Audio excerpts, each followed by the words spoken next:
What's up guys, welcome back for another YgoPro duel video. The new Lunalight cards, they have been revealed yesterday I think, and they are up on YgoPro, so let's try them out. I'm a bit sick, as you hear my voice, but let's keep going. Anyway, a couple of new monsters, I believe, two new effect monsters. One being the Emerald Bird, I think it's fine as a one-off. The second one is quite good, the Yellow Martin, basically the Sephiroth. And as you know, Kaleido Chick, I think is one of the most important monsters here in the deck, next to Black Sheep.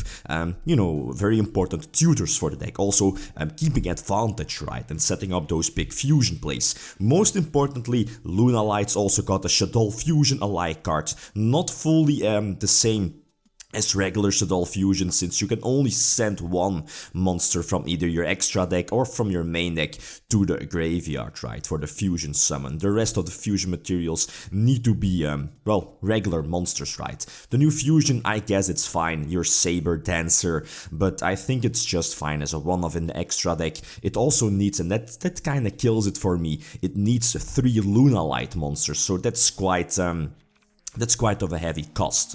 Anyway, as you see here in the side deck, I mean, you can definitely add in more cards. At this point, at least I was running Summoner Monk and Armageddonite in the past, but personally, I'm not a huge fan of Summoner Monk. It's a hit or miss card. If it gets hand trapped, you basically lose the duel, and I'm not a huge fan of that.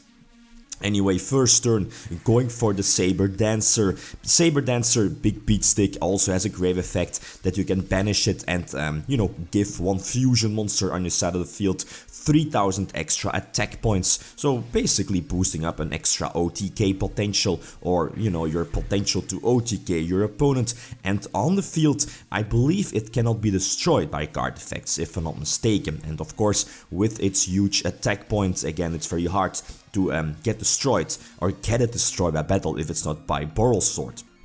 Anyway, Boral Sword nicely opening up the extra monster zone, so this should give me the extra, or well, the potential to go for double Leo Dancer, I guess, right? Again, one of those very important extra deck monsters, being the Undercloak Taker. Going for the second Leo Dancer, and this is again easy GG, well played. By the time you get your Leo Dancer on board, most of the time you will win the duel, right? Unless your opponent has something left upon at least, yeah, like an extra hand trap or whatever. Then again, Leo Dancer with its built-in protection effects, not that much the opponent can do. So going second this time, I think, well, I think you want to go second, right? OTK, a heavy OTK based deck being Lunalights. Anyway, so Kaleido Chick, again, one of those tutors for the deck, basically. Most of the time, I'll be sending the Sephiroth, you know, the yellow one, from my deck to the graveyard to potentially reborn it, potentially opening up Exceed plays or Link plays. You're not Link summoning that much in the deck, but well, outside of maybe Undercloak Taker, to basically boost up those OTKs, right? I had to play around the Blue Eyes, well, graveyard effect, right? Get something back, or got something back earlier, but basically I think I was always able to attack for a game, even when he did not or would not have used the Blue Eyes effect, right? Again, in the long run, I didn't think, or at least I don't think it would have mattered that much. Going second against Pendulum Magicians, my opening hand is okay, but no hand trap, no impermanence, no Ash Blossom. You need to run impermanence. You will see why in a couple of moments, but impermanence is so much needed. Basically against Floodgate monsters, right? Or against something like Thunder Dragons that's basically blocking your entire deck, prevent you from getting searches, so multiple impermanence is definitely something you want. Ash Blossom on Tanky is definitely a solid play. Tanky searching out the probably Black Sheep, I guess. Black Sheep is such an important card. Oh, I think I already had the Black Sheep, but next to Black Sheep, probably the Monster Reborn Pendulum monster. Forgot its name, you know which one I mean. And of course, your Yellow March is such an important card as well. It definitely makes it much easier to potentially going for something like Leo Dancer, right? Getting the blue one on the field on board, doubling the attack of Panther Dancer, and that's easily GG well played. So even though the opponent did have Vortex and then Hand Trap, still was able to OTK, and that's something I like about this archetype. Is the new support is quite decent. At first I was like, well, this seems kind of mediocre, but the new Yellow Martyr, fantastic support. The Emerald one, I guess it's fine, maybe as a one-off in the deck, and your Sabre Dancer, your new Fusion, I guess is also fine as a one-off. Again, going first, having the Holy Trinity in hand, right, well, was able to get those searches by eventually the Fusion Summon, you know, searching out the Lunalight Fusion, the Polymerization I got back previously, and of course getting back the Kaleido Chick, thanks to, I believe it was thanks to Black Sheep, right? Yeah, when I started playing the deck, I played the deck a couple of years ago, but completely forgot Black Sheep also had that beneficial effect, right? It's at least the only moments when I used Black Sheep outside of Lunalights is just search Polymerization, but you know, the other effect of getting something back from your graveyard is quite fantastic here in Lunalights. So going for Undercloak Taker, but that was a mistake. Probably should have gone for what's it called, the Beast one, you know, pop like a back row, or maybe even, and I'm going for it, is the Witch, the, what is it called, Wee Witch, I think the TCG name is, and yep, there it is. The Witchling, but yeah, well, wasn't able to go for the game. Not really sure if I did have an option to go for a game. Feel free to let me know. I'm not a huge and in-depth to, yeah, Lunalight player, so my apologies for potential mistakes.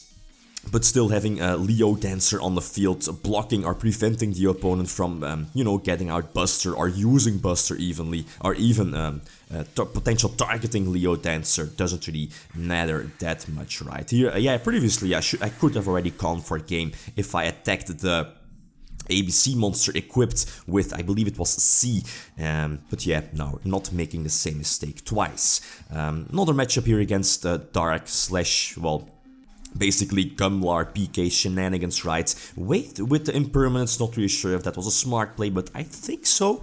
If he didn't have a foul play, that is, right? So now he does control a monster special summon from the extra deck, so I can gain the beneficial effect of Lunalight Fusion, reborn something, reborn Black Sheep most of the time. That's very crucial, you know, getting those Black Sheep, well, get something back from the graveyard, right? So going for an Undercloak Taker again, and this should again be game over, right?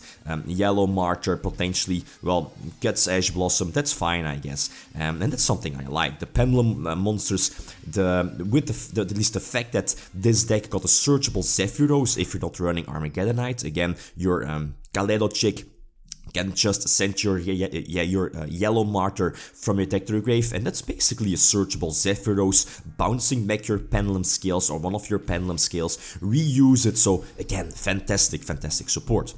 Last duel, I think one of the best ones here with this particular deck, going second against Thunder Dragons and Impermanence, definitely was needed, otherwise it probably would already have been game over, especially with Call by the Grave and the Ash Blossom also, well, prevent the searches with his Thunder King, so, well, anyway, so eventually get Castel on the field. Well, I think that's the best play I could have done here in this situation, getting rid of this, the Thunder Dragon, right, and of course attacking over the Witchling. It does stop deck into Thunder Battery Man, and I'm not really sure if he's able to go for a game, but I think I'm going to, yeah, indeed, I'm definitely going to survive, since he's going for the Duo Thunder, I believe the name is, getting the Surge, but eventually is again able to end with, you know, the Thunder Dragon preventing the Surges, so I was like, well, this is basically game over. But drawing to Foolish, I was like, wait a minute, I can still go for a game. So use Foolish on Wolf, bounce it back with the Zephyros, with Yellow Martyr, going for the Fusion Summon, and of course Pendulum Summon, eventually get Blue Cat on the field, and as you know, Blue Cat doubling the attack, and with Cat Dancer, I believe the name is, just attack twice on each of your opponent's monster, and eventually deal the last damage to attack for a game. So, probably a big steal here, but I kinda like the new support, the new Shaddoll / Lunalight Fusion is fantastic support. They also got a new Reborn card I wasn't aware of. Not really sure how old the card is, but it's also fantastic. It's also a searcher, by the way, so it reborns something and searches something. Fantastic, fantastic support. But anyway, for the rest, Emerald I think is just fine as a one-off.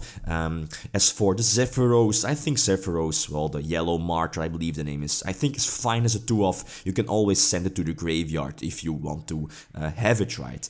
Other options, the Foolish Burial of Goods, Allure of Darkness, Summoner, a Monk are definitely all options. Okay, guys, that's it. Thanks for watching and feel free to leave a comment or a like if you enjoyed the video. Lithium signing out. Peace.